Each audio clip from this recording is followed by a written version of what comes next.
What's up, YouTube? Lenny Bonds here from Purposely Pixel.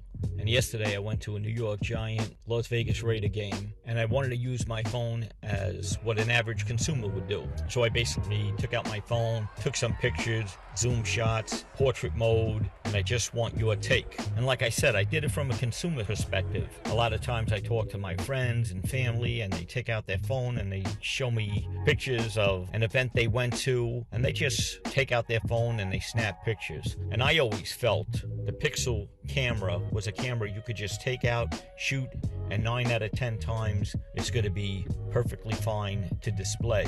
If you're new to this channel, just hit that subscribe button and always comment. We'd love to hear what you think and what you have to say about the content, the quality of the camera, the video, and all that other good stuff. And in the second part of this video, we're going to show some video samples, which is usually the Achilles heel for the Pixel devices. Everything was just straight from the device, no editing, no nothing. So we would love to hear from you. The Pixel 6 Pro capable of doing this?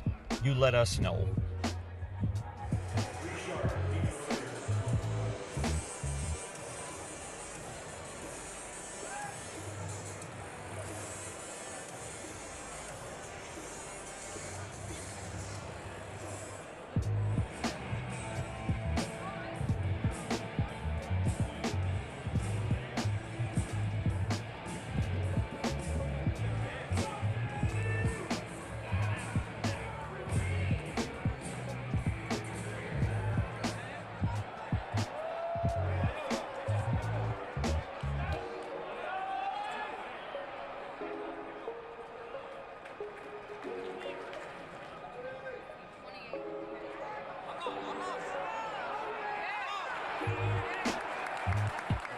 Okay guys, that was the camera and the video samples that I took. Like I said, if you're new to this channel, hit that subscribe button. If you like this video, smash that like button and follow us and see what's going on. This is Lenny Bonds from Purposely Pixel signing off. Thank you.